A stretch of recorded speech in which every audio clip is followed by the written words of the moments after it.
Muito obrigado. É uma alegria retornar à convivência de vocês.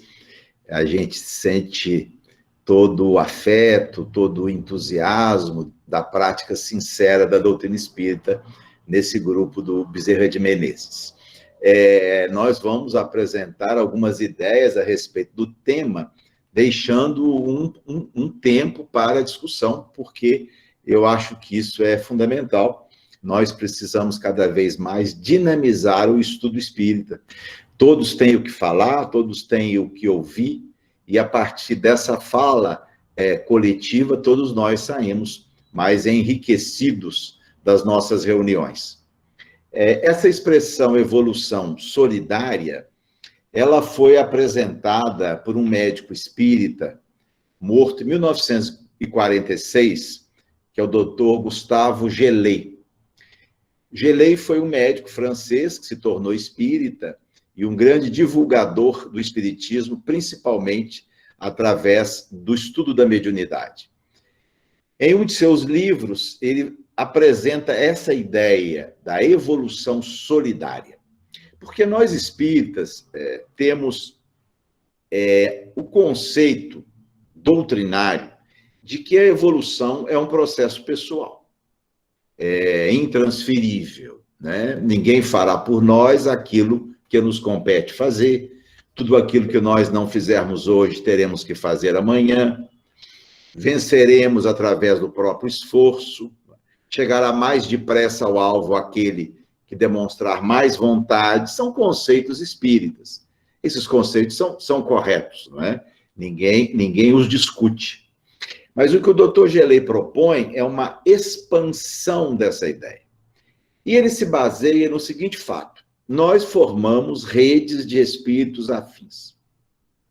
E nós dependemos dessa relação afetiva profunda e sincera que se estabelece entre nós e as outras almas que participam da nossa rede.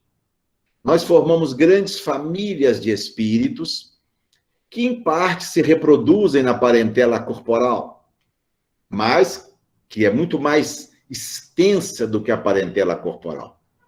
E nós dependemos da troca de energia com esses espíritos.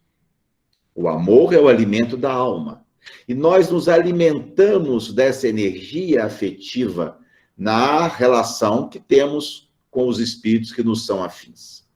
O que o Dr. Gelée quer mostrar é que de pouco vale a gente avançar sozinho quando aqueles que dão graça à nossa vida, alegria à nossa existência, ficam para trás. De que me vale desfrutar a saúde se aqueles que eu amo estão enfermos? Que graça tem eu desfrutar de todo o conforto material se os meus amores vivem na privação? De que me vale ter toda a segurança do mundo se aqueles que dão alegria à minha vida vivem numa situação de perigo, de risco eminente? Na verdade, nós queremos ir, mas queremos que aqueles que amamos sigam conosco. Sobre essa ideia, sobre esse conceito, o Dr. Gelée vai mostrar que ninguém, na verdade, adoece sozinho. Quando alguém adoece, há uma série de fatores que interligam aquele que enferma e muitos outros que estão junto deles. Ninguém adoece sozinho, ninguém se recupera sozinho, ninguém cai sozinho, ninguém se soergue sozinho. Nós estamos sempre profundamente ligados uns aos outros. As vitórias são coletivas. As derrotas são coletivas. E eu tive pensando muito a respeito dessa proposta do Dr. Gelée, diante de um fato que chegou até nós, e eu não sei se vocês ficaram sabendo, de uma jovem de 19 anos, de nome Ana Paula, da cidade de Visconde do Rio Branco, uma jovenzinha de uma família muito pobre, de escola pública, cadeirante, nasceu com grave problema na coluna vertebral e nunca andou, e que foi aprovada no vestibular de medicina da Universidade Federal de Juiz de Fora.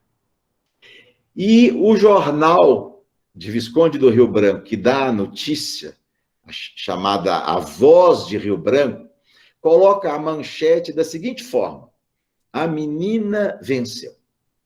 E ele então narra a história de Ana Paula, que nasceu com uma doença neurológica, nunca andou, cujo pai é um operário da empresa Pif-Paf, ganha salário mínimo, que vive numa casa de 5 cômodos muito pobre, num bairro de periferia em Rio Branco, que sempre estudou em escola pública e que havia, então, conseguido esse feito notável. E a manchete era: a menina venceu. E quando eu li essa matéria, eu fiquei pensando, mas será que ela venceu sozinha? E a mãezinha da Ana Paula, dona Tatiana, que sempre cuidou dela com todo o esmero, que quando ela era pequenininha e não dispunha de uma cadeira de rodas, levava ela no colo para a escola e trazia no colo da escola para casa. Será que essa mãe não venceu também? E esse pai, um trabalhador honesto da empresa Pif-Paf, que possivelmente deve ter trabalhado muitas horas extras para conseguir um pouquinho mais, para auxiliar uma filha com tamanha deficiência. Será que o pai, o São Paulo, não venceu também? E a irmãzinha dela, Júlia, de 9 anos, que na foto que sai no jornal aparece com um sorriso encantador, como se ela tivesse sido aprovada, ou seja, vivendo a alegria da irmã. Certamente ela teve que renunciar. Todos aqueles que convivem numa família onde há alguém com grande deficiência precisam renunciar, precisam colaborar. Será que Júlia não venceu também? E a escola? Quando ela cresceu um pouquinho mais e teve que ir para uma escola mais distante, já com uma cadeira de rodas, a diretora conseguiu um veículo do município para levar a Ana Paula e trazer a Ana Paula. E os professores? Será que não investiram nessa menina, sentindo o potencial que ela tinha e o esforço que ela demonstrava? E as coleguinhas? Provavelmente muitos colegas não se importaram muito com ela, é natural isso. Mas eu tenho certeza que algumas se afeiçoaram a ela. E que carregavam a Ana Paula para lá, Ana Paula para cá, tentando dar a ela um suporte para que ela conseguisse seguir adiante. Será que essas coleguinhas não venceram também? Segundo o doutor Gelei, todos venceram. Porque toda vitória é coletiva. Venceu Ana Paula, a sua família, a escola, o município. É esse conceito que nós precisamos começar a desenvolver. De que se a evolução tem um componente pessoal, que é o nosso esforço, tem um grande componente coletivo, que é a nossa participação na vitória de todos. E nós precisamos começar a trabalhar esse conceito que está muito distante de nós. Vejamos alguns exemplos. Nós enaltecemos muito, e com razão, o trabalho magnífico de Chico Xavier. Mas será que alguém já pensou na irmã do Chico que morava com ele e que cuidava da sua casa, fazia a sua comida, arrumava a sua roupa, permitindo que Chico não tivesse esse tipo de preocupação? Jerônimo Mendonça, o gigante deitado, cego, paralítico em cima de uma cama, e que se movimentava, fazia palestras, viajava. Belo esforço, belo exemplo de dedicação. Mas Jerônimo não ia sozinho. Ele era uma pessoa incapaz de se locomover. E as pessoas que o carregavam para o centro, que o levavam para outra cidade? Alguém sabe o nome dessas pessoas? Alguém as conhece? Em Juiz de Fora, nós temos o exemplo do Marcos e do César, dois irmãos acometidos por uma doença muscular muito grave, que jovens deixaram de andar e que no final da vida sequer conseguiam levantar o braço pela doença muscular. E eram trabalhadores espíritas do primeiro time, que iam para todo lugar, participavam dos encontros de mocidade e que fundaram um centro espírita no bairro São Judas, o Centro Espírita Jerônimo Mendonça. Trabalho magnífico desses jovens. Mas será que eles fizeram tudo sozinhos? Eles não conseguiam se deslocar numa cadeira de roda, de um centro para outro, de uma cidade para outra. Alguém sabe o nome das pessoas que os levavam? Alguém sabe o nome das pessoas que ajudaram César e Marquinhos a fundarem o Centro Espírita Jerônimo Mendonça? Não sabemos. Daí, minha gente, nós começarmos a pensar de uma forma mais ampla, mais coletiva. E nós vamos encontrar no Livro dos Espíritos alguns pensamentos que ratificam a proposta do Dr. Gelei. Vamos pegar, por exemplo, o item 132 do Livro dos Espíritos. É uma questão por demais debatida. Kardec pergunta qual o objetivo da encarnação dos espíritos. E é uma pergunta doutrinariamente fundamental.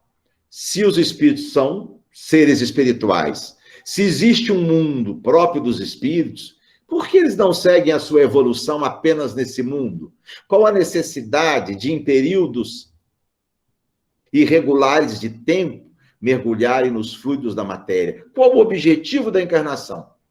Os espíritos vão dizer que esse objetivo é duplo e às vezes a gente se esquece disso.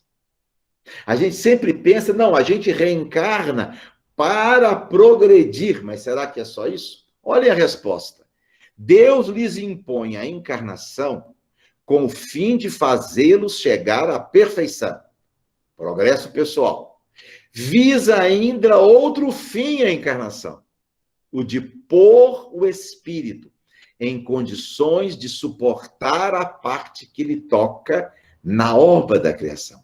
Em outra tradução é fazer a parte que lhe toca na obra da criação. Porque o mundo, minha gente, é criação divina, mas foi entregue a nós, ao serviço humano. Então a finalidade da encarnação é dupla. Encontrarmos na Terra os elementos para desenvolvermos as nossas habilidades e, ao mesmo tempo, colaborarmos na obra da criação, participarmos no desenvolvimento coletivo da humanidade, dos animais, das plantas, do ar, da água. Tudo isso é função humana. E Allan Kardec, comentando a resposta, vai dizer assim: a ação dos seres corpóreos é necessária à marcha do universo. Deus, porém, na sua sabedoria, quis que nessa mesma ação eles encontrassem um meio de progredir e de se aproximar dele. E conclui: deste modo, por uma admirável lei da providência, tudo se encadeia. Tudo é solidário na natureza. Desenvolvendo o espírito, desenvolve o coletivo. Trabalhando no bem do coletivo, nós conseguimos desenvolver as nossas habilidades. Essa é a ideia básica da doutrina espírita. É colaborando com o outro que a gente colabora com a gente mesmo. É ajudando o outro que a gente se ajuda. E eu me lembro aqui de uma mensagem que Allan Kardec colocou no livro O Céu e o Inferno. É a mensagem de Joseph Bré.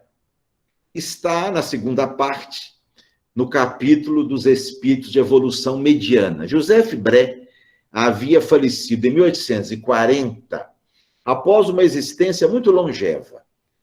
Em 1862, portanto, 22 anos depois, a sua netinha o evoca em uma reunião mediúnica na cidade de Bordeaux.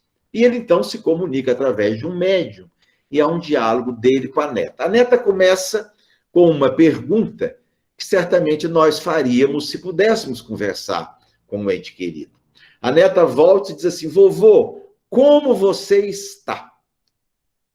E ele, morto há 22 anos, de uma forma muito sincera, vai dizer para a neta o seguinte: minha neta querida, eu não estou bem.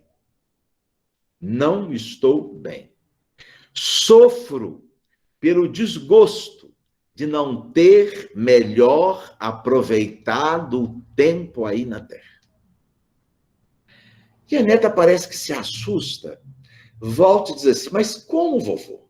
O senhor foi um homem honesto, o senhor foi um homem dedicado à família, o senhor foi um homem de que ninguém podia se queixar de qualquer coisa. Como o senhor está sofrendo? E ele então volta-se e vem a grande lição. Ele vai dizer assim: eu fui honesto perante os homens. Nunca fiz mal a ninguém. Sempre cumpri com a minha obrigação.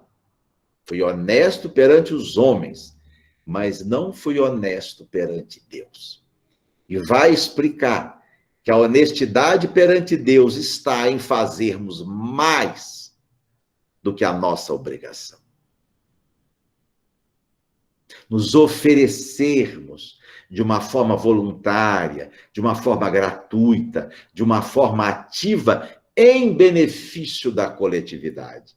Fazer a nossa parte na obra da criação.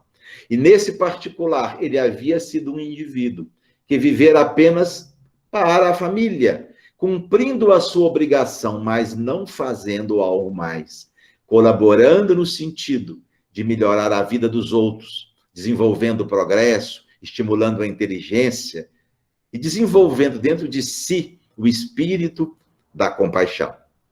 Há um livro de Emmanuel chamado Encontro Marcado, em que há uma mensagem que se chama Cooperação com Deus.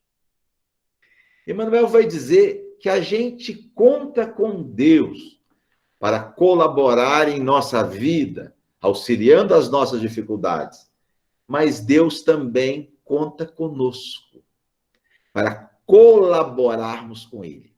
E Emmanuel vai dizer que Deus conta conosco para colaborar com Ele em 4 dimensões. Primeiro, em causas. Segundo, em organizações. Terceiro, em situações. 4, em pessoas. Deus conta conosco para ajudá-lo em causas.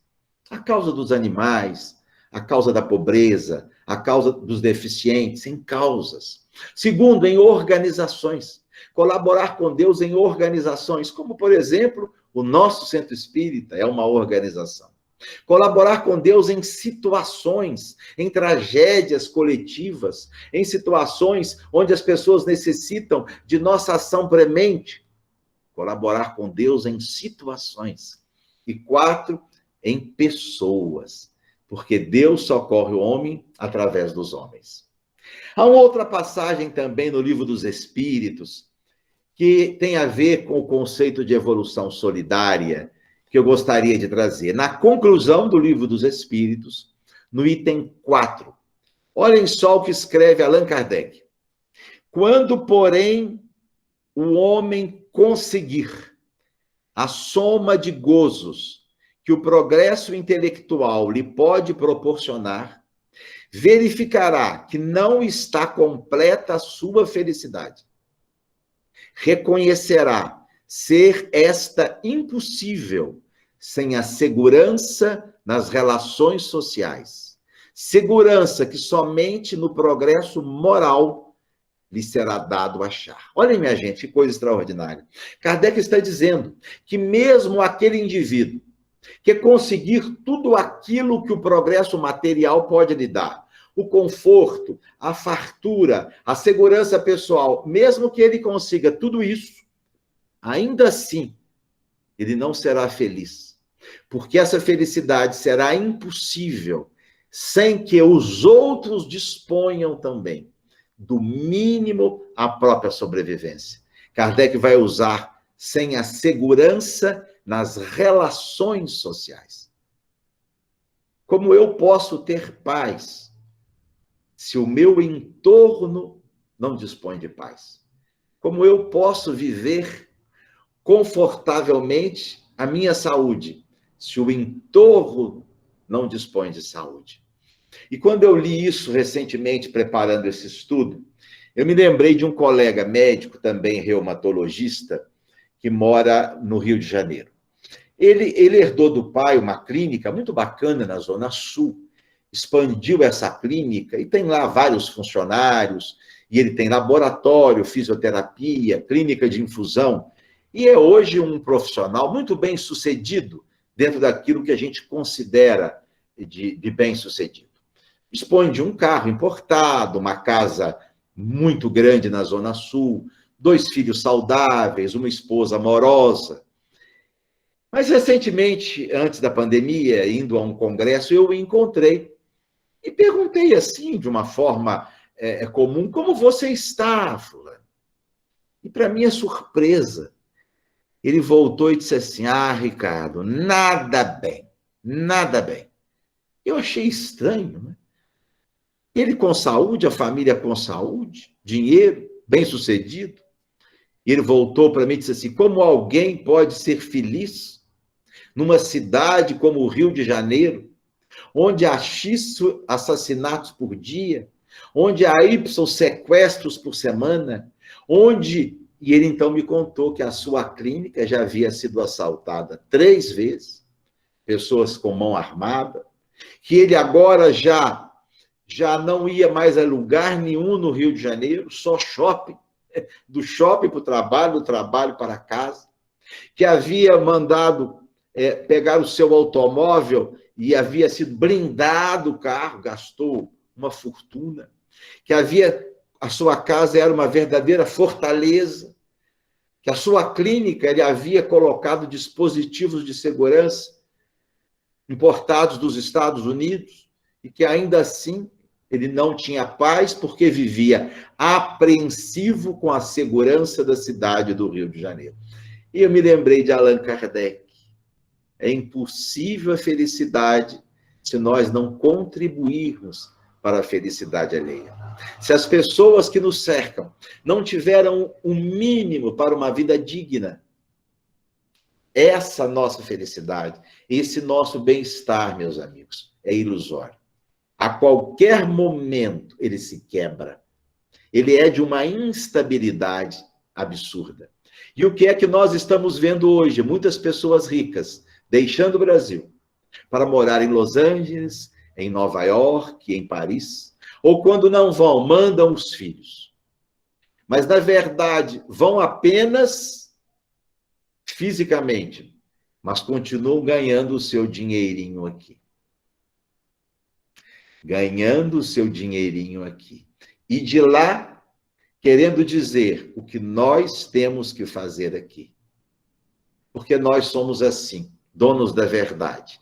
Tiramos o nosso time e afirmamos o que os outros têm que fazer, como os outros têm que agir, mas nós, no nosso conforto, sem nos envolvermos, sem nos mobilizarmos. Isso é próprio da gente mesmo. E eu me lembro de Paulo Freire, quando retorna ao Brasil, após a lei da anistia. Ainda no aeroporto, uma repórter se aproxima dele e diz assim, professor, o que é que o senhor tem a dizer sobre o Brasil? E ele voltou para a surpresa de todos e disse assim, nada, minha filha. Eu não tenho nada a dizer sobre o Brasil. Eu venho para aprender com os brasileiros. Mas existe ainda, antes de passarmos para o debate, um terceiro pensamento do Livro dos Espíritos, que talvez seja um dos mais importantes da codificação. É o de número 889. Estamos na lei de justiça, amor e caridade. Allan Kardec havia feito uma pergunta sobre o amor ao próximo, depois uma pergunta sobre o amor ao inimigo, depois 2 ou 3 questões sobre a esmola, e chegamos na 889. Olhem a pergunta. Não há homens que se veem condenados a mendicar por culpa sua? Essa pergunta tem muito a ver, porque nós temos que entender o contexto em que vivia Allan Kardec. Em 1857, 1860, até mesmo a desencarnação de Allan Kardec, não havia na França, como não havia em nenhum país do mundo, a Previdência Social. O Instituto de Previdência Social surgiu na Alemanha no final do século XIX.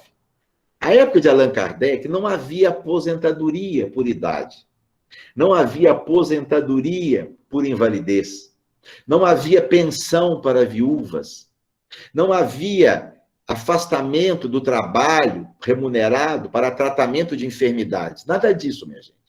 Se a pessoa ficasse idosa e não pudesse trabalhar, dependia da caridade pública.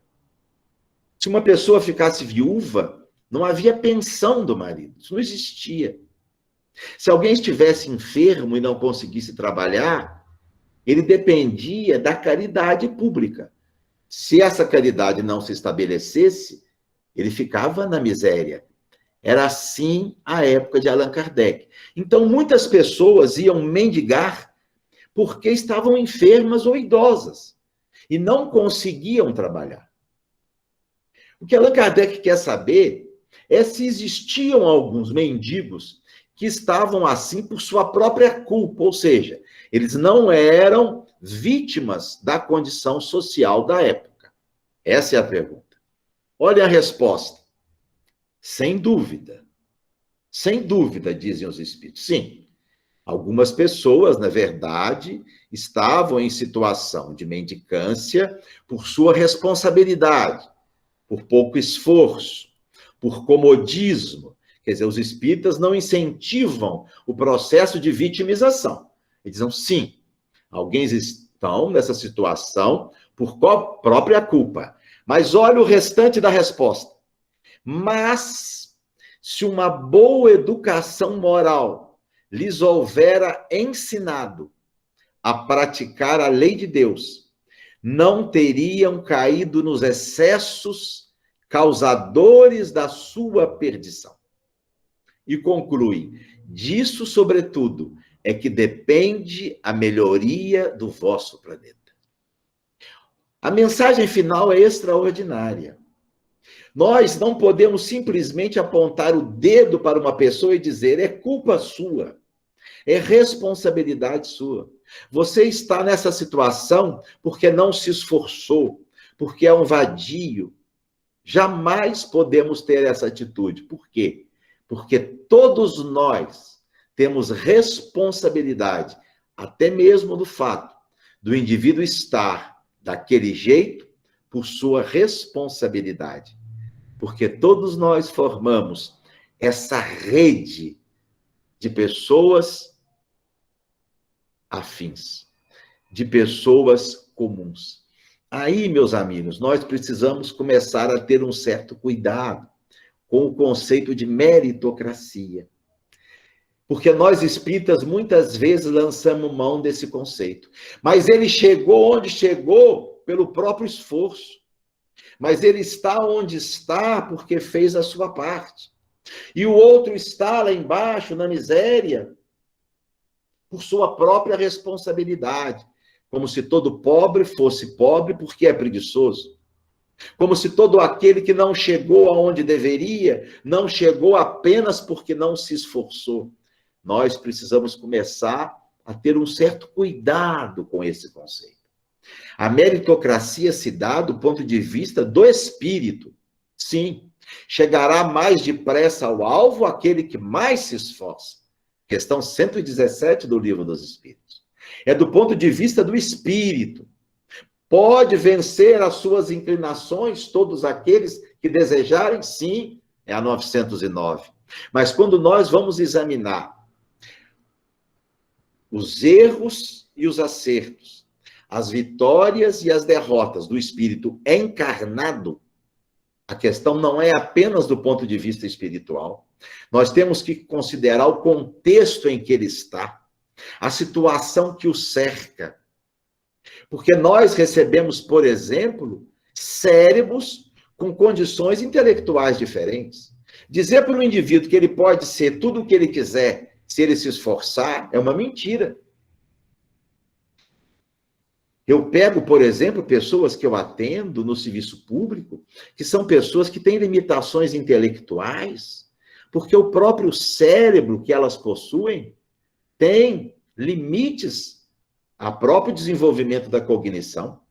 Como é que eu posso pegar uma pessoinha dessa e dizer para ela, você pode ser tudo o que você quiser se você se esforçar? Não é assim. Não é assim. Pessoas têm as próprias limitações, as limitações sociais. É muito fácil a gente dizer que eu cheguei aonde cheguei pelo meu esforço, se eu tive pais que me deram tudo o que podiam, se eu estudei na melhor escola, se eu sempre fui bem alimentado, se eu sempre tive assistência médica e odontológica, é muito fácil eu dizer que eu cheguei aonde cheguei, se todo o contexto me favoreceu. E aquele que não chegou, será que não chegou porque a vida não lhe favoreceu? Será que não chegou porque não teve acesso à instrução que deveria, à alimentação adequada, à assistência médica? Então, é preciso que nós tenhamos muito cuidado ao dizermos que aqueles que venceram, venceram apenas pelo próprio esforço, e que aqueles que não venceram, não venceram porque não se esforçaram. As coisas não são assim tão simples como parece. Por isso o Dr. Gelei vem nos apresentar esse conceito de evolução solidária. Aquele que venceu, venceu porque um contexto o favoreceu. E aquele que caiu, caiu também considerando que muitos fatores que não dependiam dele intervieram na sua queda. Eram algumas ideias, Paulo, que eu queria trazer para a nossa reflexão.